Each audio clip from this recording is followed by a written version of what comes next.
The avoidant can handle you leaving. They've prepared for that their entire life. Their whole psychological system is built around the assumption that people leave, that relationships end, that loss is inevitable. When you actually leave, when you walk away and close the door, it hurts them, but it's a pain they understand, a pain they've been defending against since childhood. They know what to do with your leaving. They activate their defenses. They shut down emotionally. They tell themselves they're better off alone anyway. They construct narratives about why the relationship wasn't right. Your leaving fits their worldview perfectly. It confirms what they've always believed about relationships. It's painful, but it's familiar pain, expected pain, pain they have coping mechanisms for. But there's something the avoidant hates more than you leaving, something that disturbs them more deeply, something that gets under their defenses in ways your departure never could. What they hate most is you being completely fine without them. Not pretending to be fine while secretly struggling, not performing moving on while still emotionally attached, but genuinely, authentically, visibly thriving in their absence.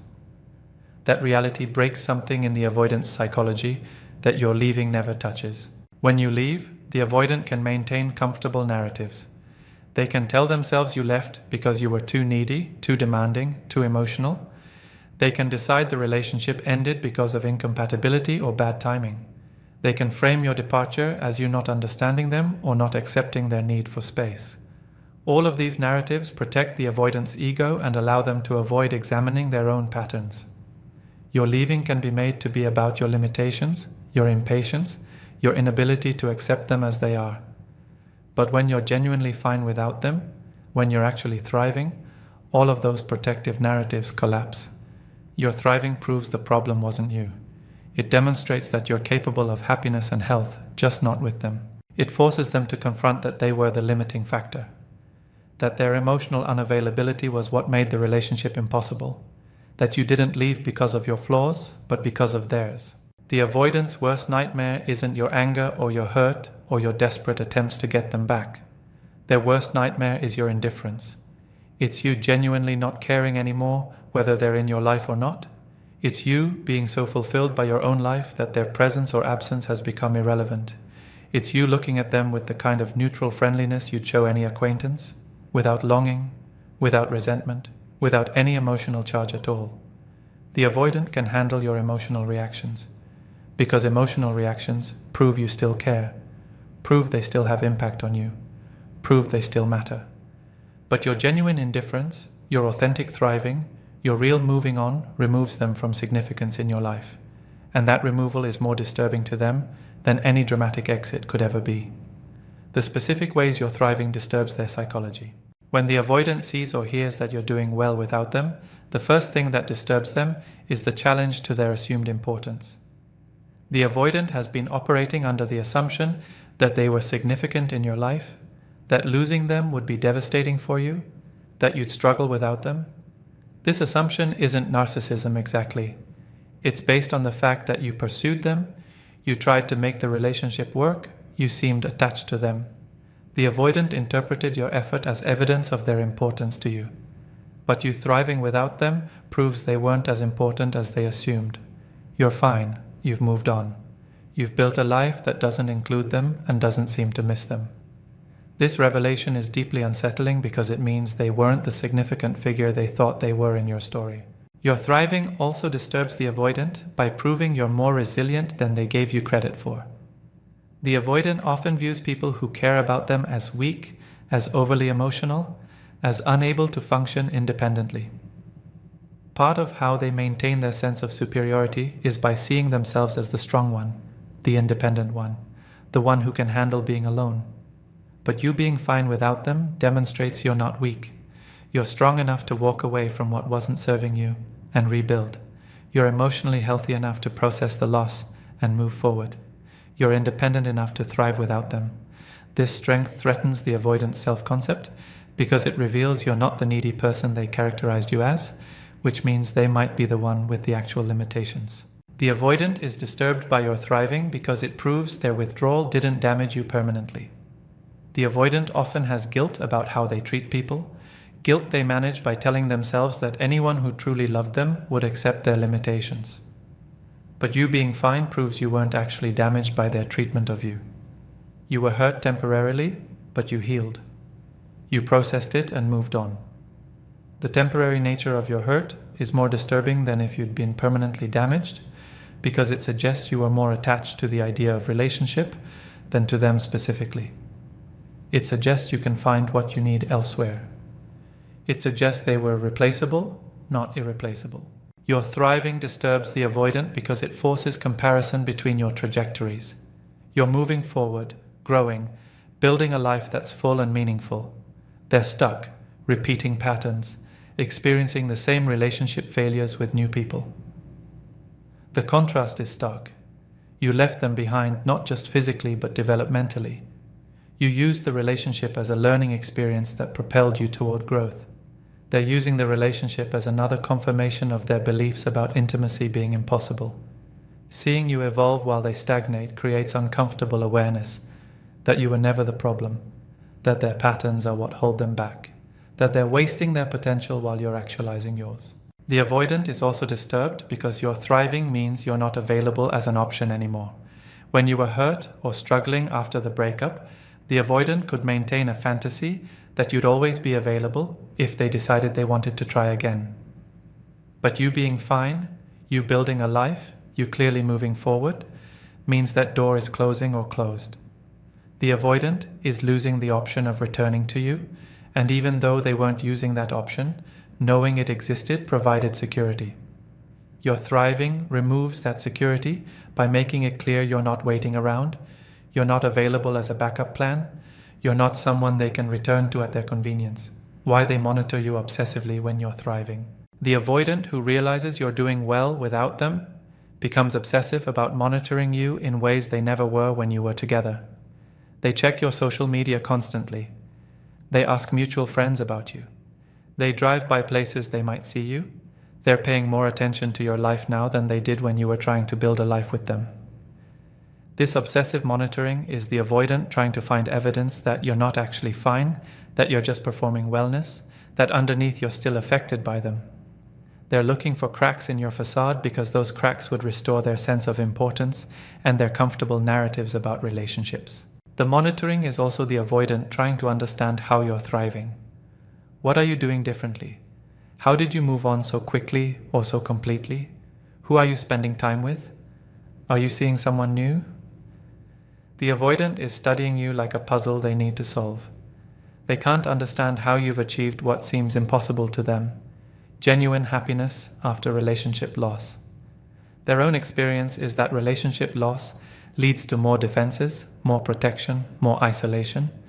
But you're experiencing loss as an opening, as an opportunity, as a catalyst for growth. The avoidant is disturbed and fascinated by this different response to the same event. The obsessive monitoring is also driven by the avoidant's fear that you'll find someone else who can give you what they couldn't. Seeing you thrive is one thing. Seeing you thrive with someone else is another level entirely. The avoidant is watching to see if you're dating, if you're in a new relationship, if someone else is receiving the love and effort you offered them. This possibility creates jealousy the avoidant didn't expect. They weren't jealous when you were together because you were available. But now that you're unavailable, now that someone else might have access to you, the jealousy is intense. The avoidant is experiencing what they made you experience, wanting someone who's not available, feeling threatened by the possibility of being replaced. The monitoring also serves the function of keeping you somewhat present in their life, even though you're gone. The avoidant is looking at your posts, checking your updates, maintaining awareness of what you're doing. This attention is a form of connection, a way of feeling still involved in your life without the vulnerability of actual contact. The avoidant can tell themselves they don't care while simultaneously spending hours monitoring your social media. The contradiction doesn't register because the monitoring feels passive, feels like it doesn't count as actual pursuit. But the amount of energy they're directing toward tracking your life proves you matter more than they're willing to admit. The internal crisis your thriving creates for them. Your thriving creates an identity crisis for the avoidant. They've built their sense of self on being independent, on not needing anyone, on being fine alone, but you're demonstrating that you have those same qualities. You're independent. You don't need them. You're fine alone. The avoidant thought these were their special attributes, the things that made them different and superior. But you're displaying the same attributes, and you're doing it without the emotional unavailability and relationship dysfunction the avoidant carries. You're proving that independence doesn't require hurting people, that being fine alone doesn't mean being incapable of intimacy. The avoidant's identity as the independent one is threatened by your demonstration of independence that's healthier than theirs. Your thriving also forces the avoidant to question their beliefs about relationships. They've believed that caring deeply leads inevitably to pain, that attachment creates vulnerability that will be exploited, that intimacy is dangerous. But you cared deeply about them and you're fine. You were attached and vulnerable and you didn't get destroyed. You survived intimacy with them and the loss of that intimacy without it breaking you. Your resilience challenges their core beliefs. If you can care deeply and still be okay when it ends, maybe caring deeply isn't as dangerous as they've always believed.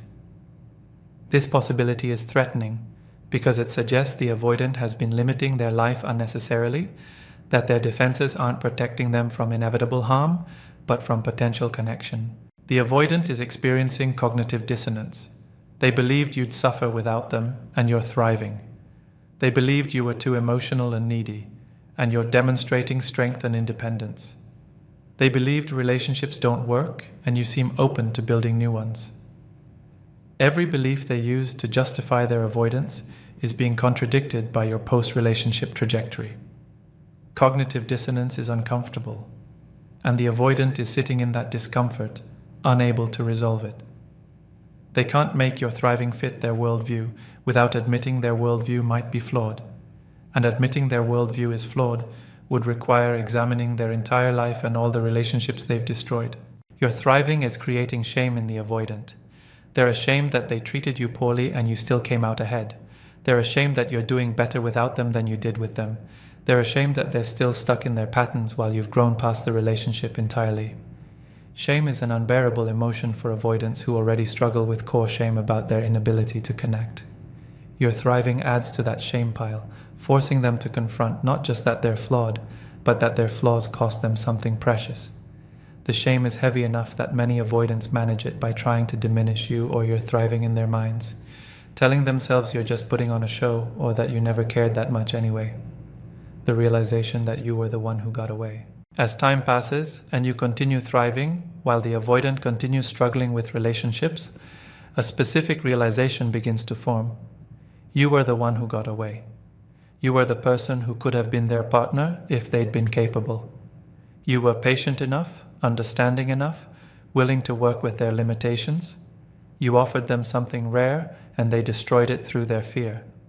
This realization is agonizing because it comes with awareness that they can't undo it, can't get you back, can't have a do-over with the knowledge they have now. The avoidant compares every new person to you and finds them lacking. The new people aren't as patient. They don't understand the avoidant as well. They don't create the same feeling of safety.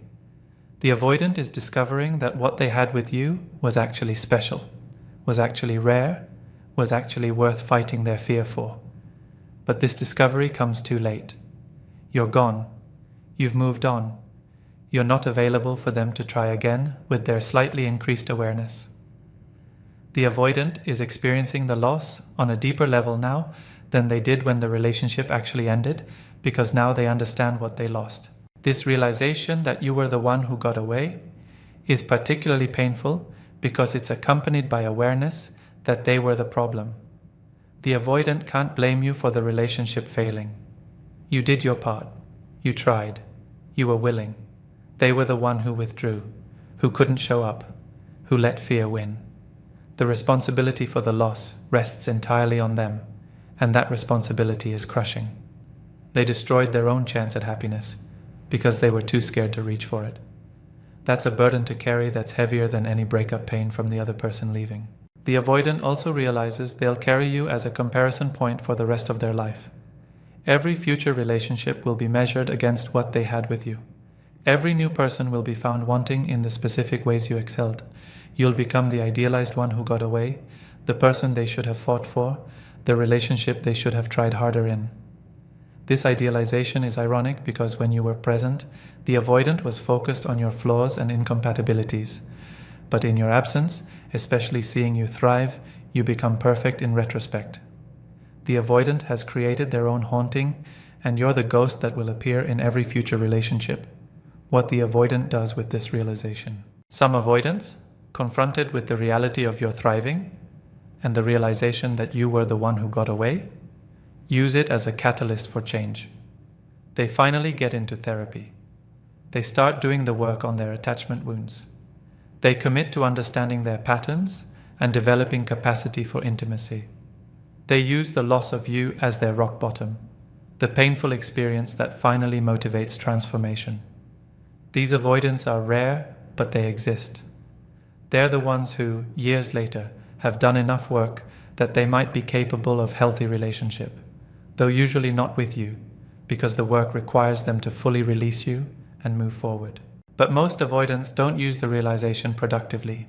They sit with it, they suffer from it, they let it fuel regret and self-recrimination, but they don't do the actual work required to be different. They might acknowledge they need therapy, but they don't go consistently.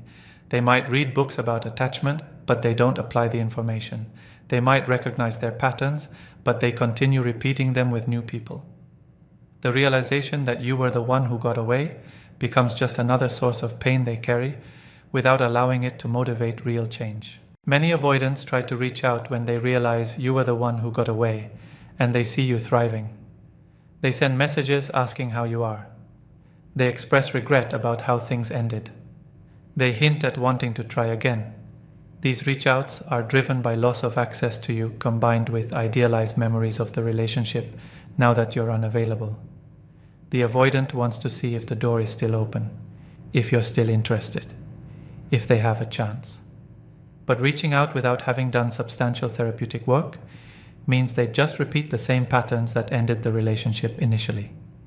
The desire to reconnect is real, but the capacity for different relationship hasn't developed. Some avoidants become bitter when they realize you were the one who got away. They can't handle the shame and regret, so they transform those feelings into resentment toward you. They tell themselves you gave up too easily. They decide you never really understood them. They construct narratives where you're somehow at fault for not being patient enough or understanding enough. The bitterness is defensive, a way of managing unbearable feelings of loss and self-blame by redirecting blame toward you. The avoidant knows on some level that you did nothing wrong, but admitting that means sitting with full responsibility for destroying something precious, and bitterness is easier than that responsibility. Why your continued thriving compounds their disturbance over time. If your thriving was temporary, if you appeared to move on but then struggled or went back to appearing affected by the breakup, the avoidant could dismiss your initial wellness as performance or as initial denial before real grief set in. But when your thriving continues, when months and then years pass and you're still clearly doing well, the avoidant can't maintain any comfortable dismissal. Your sustained wellness is undeniable evidence that you genuinely moved on, that the relationship with them isn't what you needed, that you're better off without them. This sustained evidence is more disturbing than initial appearances of wellness because it can't be explained away. Your continued thriving means you're not coming back. The avoidant might have held hope that eventually you'd reach out, that eventually you'd miss them enough to try again, that eventually the door would reopen. But as time passes and you continue thriving independently, that hope dies. The avoidant is forced to accept that this loss is permanent, that you're not someone they can return to, that they've permanently lost access to you. Permanent loss is harder to accept than temporary loss, and your sustained thriving is what makes the permanence undeniable. The avoidant also watches you potentially build a life with someone else. You're not just thriving alone. You're open to new relationships. You might find a partner who can meet your needs in ways the avoidant couldn't.